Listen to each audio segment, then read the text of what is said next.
Welcome in lacrosse fans to the Utah Lacrosse Report podcast. I'm your host, Tim Haslam. My guest today is Westminster head coach Brad Lavoie. Coach Lavoie became the third coach in Westminster history after Joe Kerwin moved to an admin role at Westminster over the summer. We talked to Coach about his path to the state of Utah, coaching at Westminster, the 2026 schedule, and how the Griffins pick captains each season. Hope you enjoy the show. Welcome to the show, Coach. How are you? Doing well, Tim. Doing well. How are you? Big changes recently.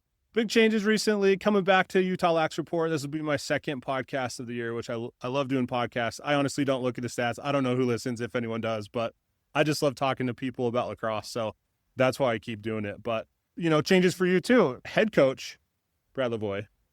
Yes. You're changing the title. No, lots more responsibility, but nonetheless. Yeah, there's a lot. You know, I've known you for years, but, you know, there's probably a listener out there or two that doesn't know your background. Just when did you start playing lacrosse? I started playing when I was 11 years old. I grew up in Nashua, New Hampshire, and you think of the East Coast, but this is a million years ago. This is probably 1990, 1991, and there wasn't any lacrosse in the public schools back then.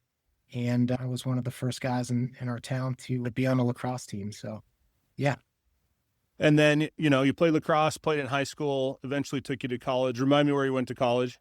I played at the University of Hartford for the Hawks. I was lucky enough to be in Jack McGettrick's last recruiting class. So in 2003, we lost in the America East final and by one goal. Not a great way to close out your senior year. But after that, Jack McGettrick left Connecticut and moved on to Bellarmine and started their program.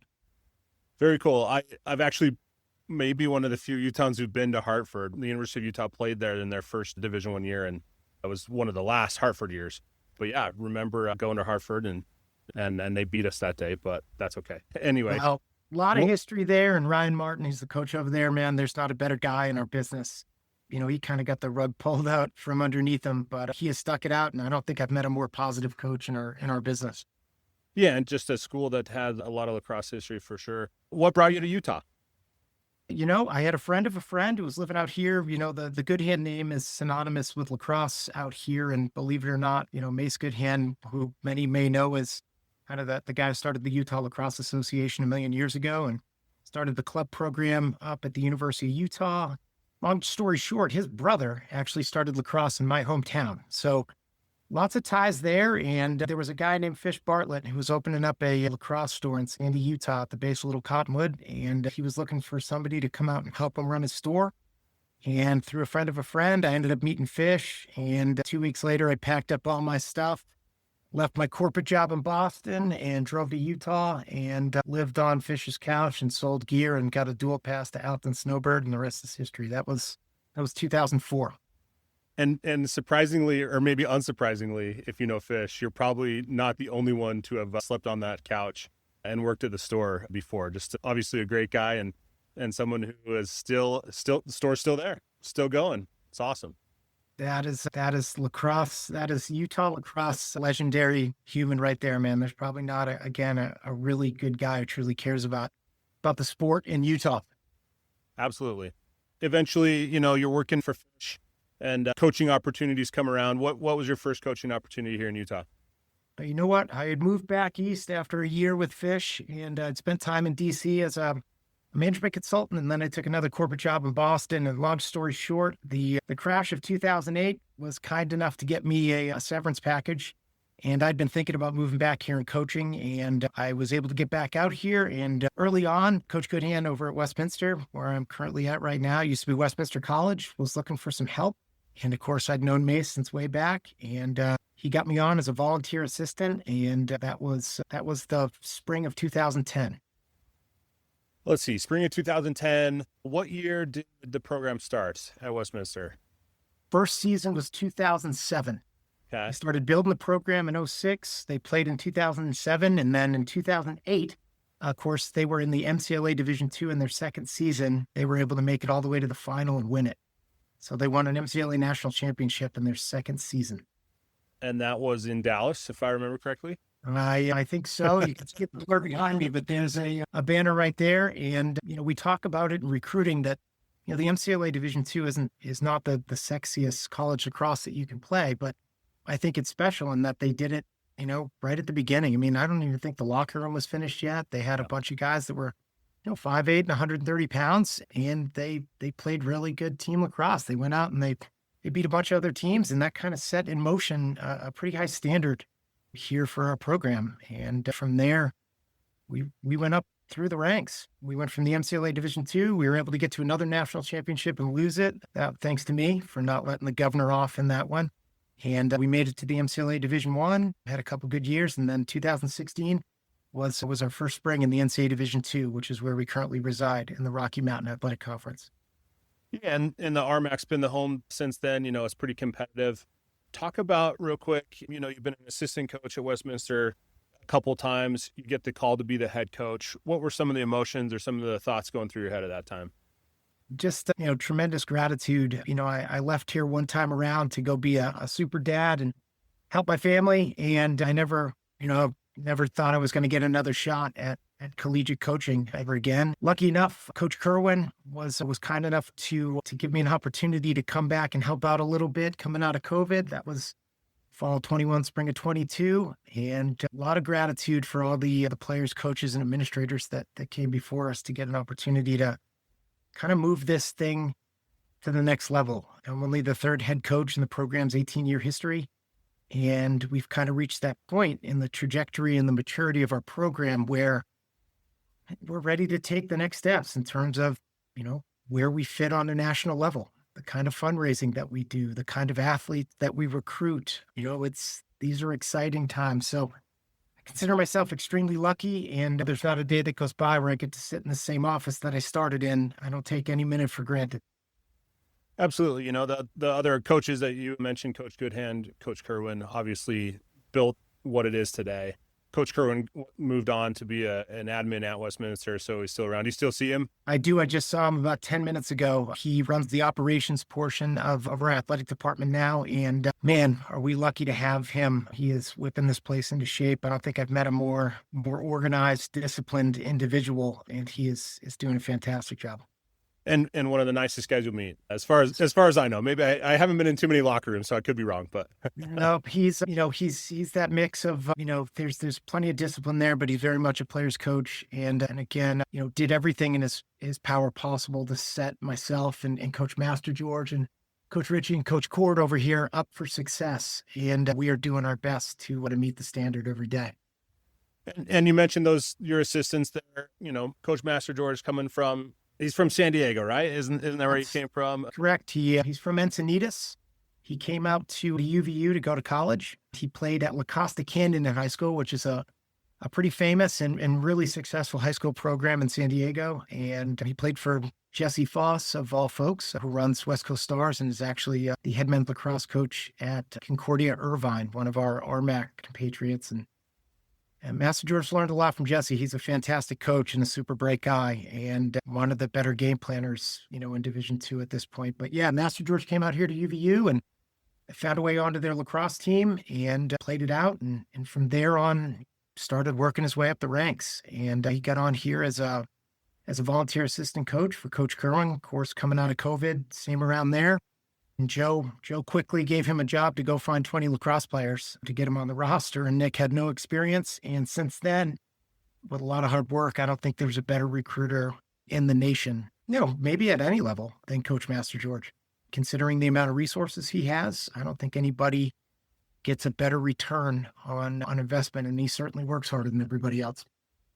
And it's rare you don't see him with a giant smile on his face, which I love about him.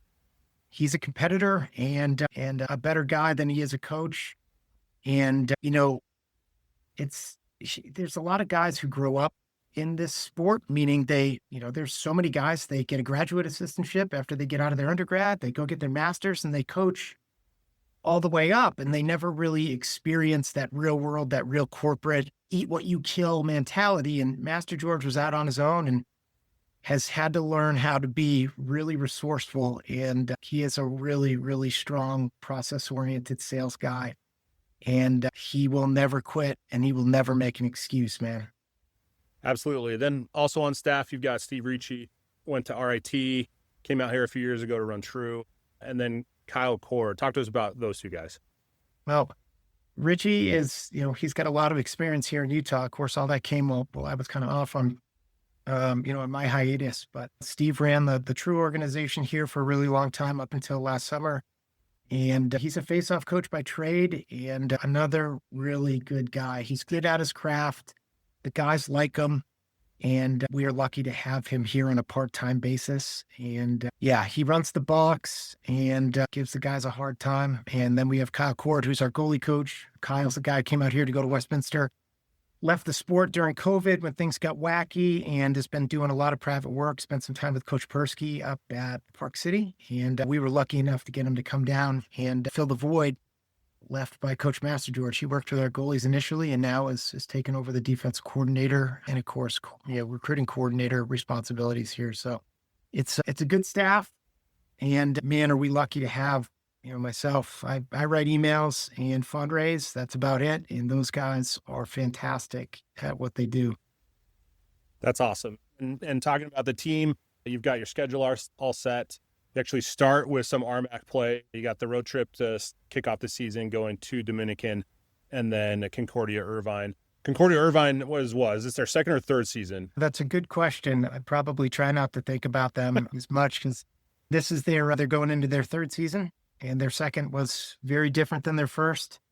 It's unique to be playing a conference opponent, especially the first time in the year, but Coach Voss and myself agreed that when you play in the RMAC, you play a double round robin, which means you play everybody twice, one's home, one away, and it kind of turns into Groundhog Day. So we opted this year together to spread them out, and we got an opportunity to go to some nice warm weather in February and see the guys in Penguinville, the Dominican Penguins, see them first, and then a big showdown with the big dogs. They've beaten us 3 times in a row, the last 3 games. And we got a lot of work to do to get back on the right side of the ledger there. Yeah, definitely. Then you got a couple weeks off. You head then to Florida to take on Palm Beach Atlantic, PBA, and then Lynn. PBA used to be an MCLA opponent too. It's kind of similar trajectory. Talk about those 2 opponents. Very much so. I mean, Lynn was squarely a top 20 team last year. We snuck out, of a game here at home. We've had a home and home relationship with those guys going all the way back to Brian Kingsbury before Mark Miller took over. And we squeaked out a win against those guys last year, but they're squarely a top 20 team and well coached. And on the PBA side, they got a new coach. His name is Dan Carson. He comes from Messiah, which is in Pennsylvania, comes from the Division III ranks and has moved into PBA. And they're a school with, solid facilities and solid resources. And they're primed, I think, to take the next step here in the next couple of years. So South Florida it's different in February. You come from where it's cold and you get down there and it's 100% humidity. And we're going to go down there. We're going to play back to back. We're going to do a Saturday, Sunday and test the mettle of our guys a little bit, see what they're made of and some different weather and both high quality opponents for sure. Yeah, and then you travel in the beginning of March to Rockhurst and Maryville, both in Missouri. I know you've played Rockhurst several times as well, and Maryville. Talk about those 2 opponents this year. Yeah, if you've never been to Missouri in early March, we call it the Caribbean of the Midwest. It is a tough place to play, and those guys are hard as nails. And Coach Kelly at Rockhurst, again, I think they are very much underappreciated in terms of the quality of play. And the level of play in the GBLC, for that matter, their conference, they are very good. I think they are squarely, again, another top 20 team.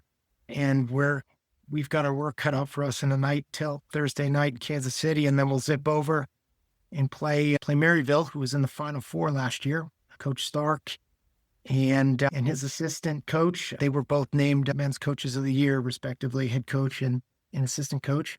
And they are a very good team. They are well coached and well recruited. And it's a really good opportunity for us to get tested out there on a Saturday. We were there the year before last and ended up going down. I think we lost by a goal. And then the following day to come back and beat Rockhurst by a goal. So it's always a battle with those teams. They play well. They're super classy. And you can't make mistakes in that environment. Yeah, what goes into scheduling these teams? We had talked off air that oftentimes when you're traveling, you're playing 2 games in a weekend. What goes into natural playing partners? What goes into who you're looking to play? A lot of different things. I think with the NPI, which is what the NCAA is using now for their probably their most important parameter for at-large bids. It reaccentuates the need for a strong strength of schedule. And at the same time, the challenges with scheduling for Western teams, especially us, Colorado Mesa, Irvine, Dominican, the people that are this far west, it's not apples for apples. We're 2,600 miles away from the Eastern Seaboard, and getting on an airplane, as you know, is expensive. And most of the teams that we play against and compete against on the East Coast, they don't get on very many airplanes. And so trying to find teams that are willing to return the favor. Teams in our sport, and especially in Division II, they're not incentivized to return trips. There is nothing in place to do that. So a lot of this is based on relationships and historical play and things like that. And the GVLC, those guys in the middle of the country, they're usually more apt to return the favor. And so being able to go to Rockhurst and get a game out of that the following year and also trying to find, what we believe to be the most talented teams that we can fit in, being able to play 2 games in a weekend, a lot of that has to do with regionality. You've got to find 2 high quality teams that are close enough to make it work logistically.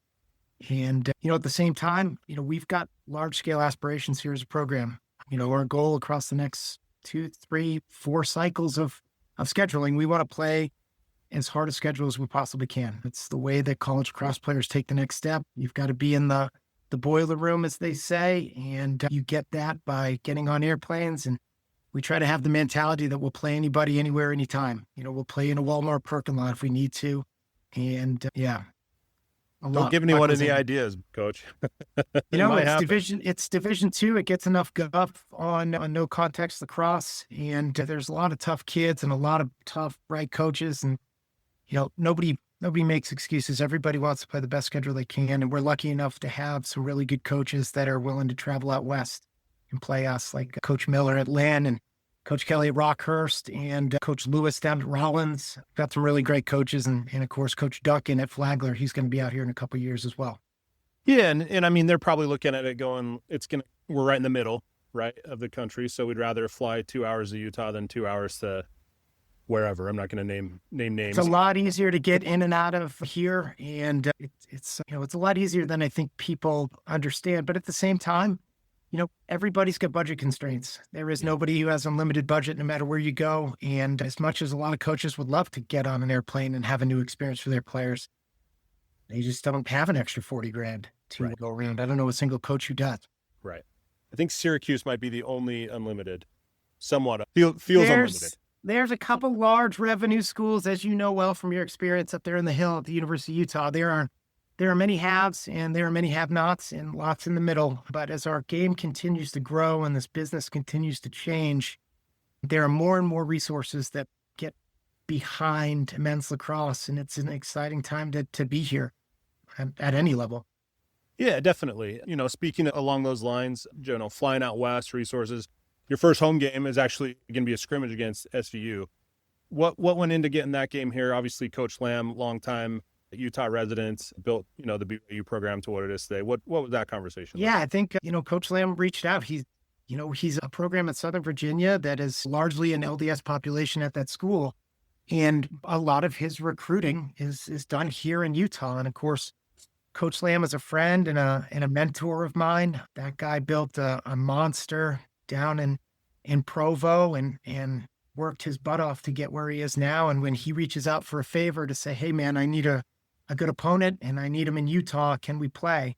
You answer yes every single time. That guy's done a lot for this sport in this state. And it's a pleasure to be able to get his guys out here and help, get some recruits here on campus and help him fill his roster. Yeah, absolutely. I think there's a lot of people rooting for both teams in that game, honestly, because there are a lot of connections. I'm rooting for Coach Lamb, man. He's another really good guy in the sport, and I want him. All of us that work in this thing, we all want to see everybody succeed, and he's a good guy. He's taken a lot of time out of his many days to shepherd me through a lot of questions and answers. So. Yeah, definitely. Then, that's that weekend you head up to Idaho. Did you ever think you'd be playing NCAA lacrosse in Idaho to take on Northwest Nazarene? No, but man, what a welcome addition. They're that 6 team that allows us to get an automatic qualifier for the NCAA tournament, which is, of course, is new to the NCAA Division II. Last year was the first year with AQs. And if anybody follows this, you got to have 6 teams in your conference to qualify for an automatic qualifier, which means you win your conference, you go to the tournament.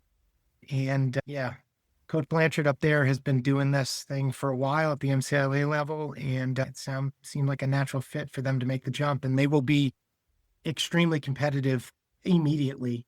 They have one of the bigger, faster, better lacrosse players in the Western United States on that roster right now, and they will be good right away.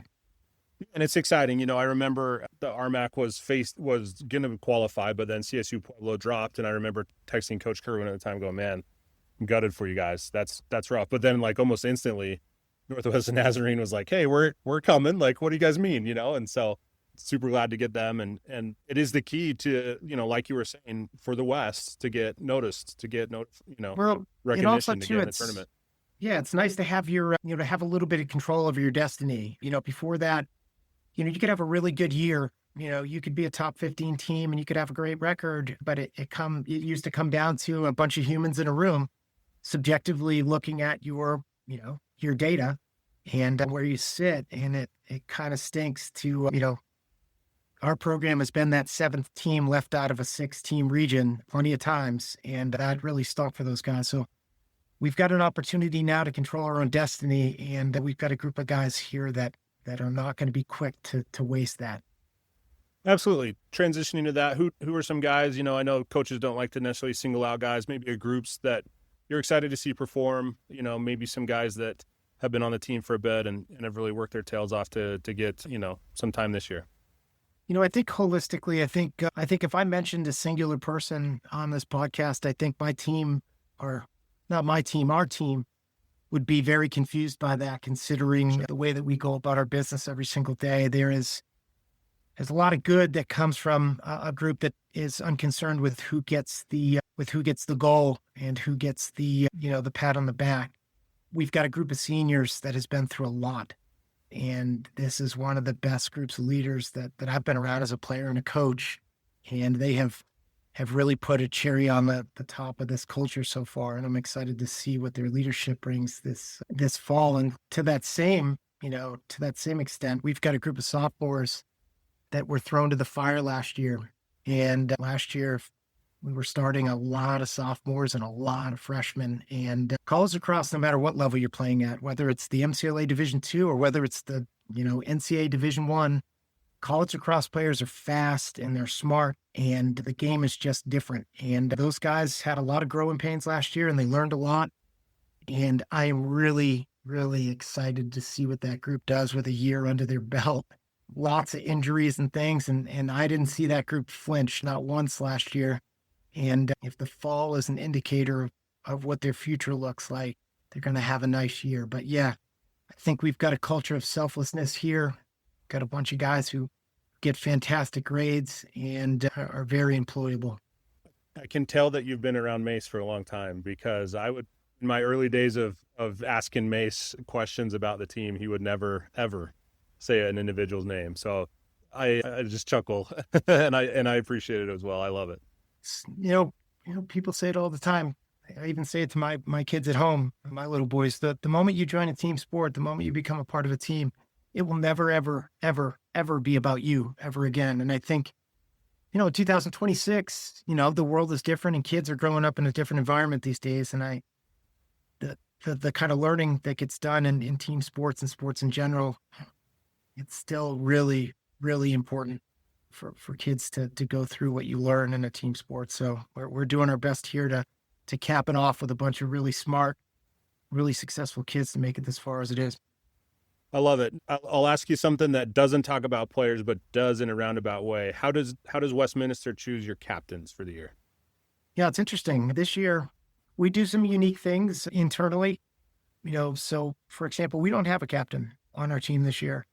And we haven't really broached the subject. What we opted to do this year is we run our team like a company, for example. We've got a president of the players union who focuses on what the players need, and it's kind of a de facto captain, but at the same time, you've got to interview for all the roles here. We've got a marketing communications organization. We've got a sales group and an operations group, and we've got layers of management. and a lot of guys with a lot of responsibility in terms of running this large organization. We've got 56 lacrosse players and a big schedule and a lot of logistics and, a support staff to help. And there's a lot to do here. So no captains. I would say this, our focus has been trying to be the team that's got, 25 or 30 coaches leading the way, not a coach on the sideline. This needs to be a player-led organization. And it has become that very much so. Again, part of the job here is to stay out of the way and let the guys do what you've trained them to do and let them do the training of the young guys. And I think we've reached that. So though there are no captains, there are very clear leaders. And we try to empower and give the agency to everybody in our program to be a leader, because a leader's not about a title. It's about what kind of person you are and how much you care about the other people in your organization. We like to say it's first to serve, last to be served. You can lead from behind or you can lead from the front, but it's got nothing to do with yapping or talking. It's about a job well done is always better than a job, well said. Yeah. And I think we've gotten to the point where we are a group of action. Well, Coach, thanks for joining me today. I really appreciate it. I'm excited to see what this version of the Griffins, has in store. And you've got a great schedule lined up. I'd encourage fans to obviously come out to the games and check them out. I've yet to see a game under the lights. So that's honestly what I'm most excited for initially. And then it'll be the play on the field. And so super excited. Thanks again, Coach. I appreciate it. Thanks. I look forward to seeing you out here on the sideline soon. And for all the folks out there that are listening, if you've never seen a game at Westminster University, which many of you have, come to see one under the lights. It'll be a really good show and a really cool environment.